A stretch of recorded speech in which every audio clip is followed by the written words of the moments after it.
Hello? Hello? Hello and welcome to your new summer job at the new and improved Freddy Fazbear's Pizza. I'm here to talk you through some of the things you can expect to see during your first week here and to help you get started down this new and exciting career path. Now, I want you to forget anything you may have heard about the old location, some people still have a somewhat negative impression of the company. That old restaurant was kind of left to rot for quite a while, but I want to reassure you, Fazbear Entertainment is committed to family fun and above all, safety. They've spent a small fortune on these new animatronics.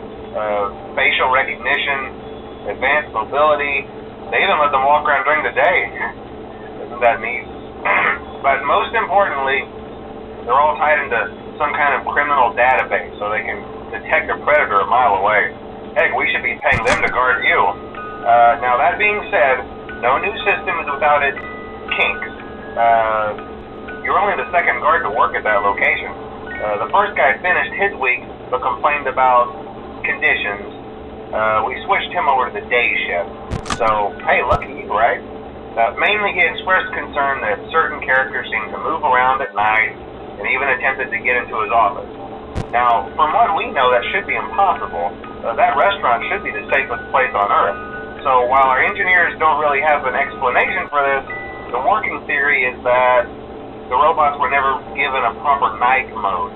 So when it gets quiet, they think they're in the wrong room. So then they go try to find where the people are, and in this case, that's your office. So our temporary solution is this.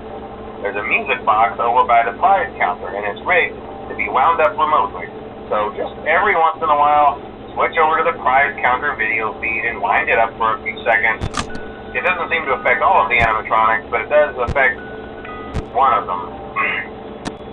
And as for the rest of them, we have an even easier solution. You see, there may be a minor glitch in the system, something about the robot seeing you as an endoskeleton without its costume on and wanting to stuff you into the suit. So hey, we've given you an empty Freddy Fazbear head. Problem solved. You can put it on any time and leave it on for as long as you want. Eventually anything that wandered in will wander back out. Something else worth mentioning is kind of the quirky modern design of the building. You may have noticed there are no doors for you to close. But hey, you have lights, and even though your flashlight can run out of power, the building cannot. So don't worry about the place going dark. Well, I think that's it. You should be golden. Check the lights, put on the Freddy head if you need to, keep the music box wound up, piece of cake. Have a good night, and I'll talk to you tomorrow.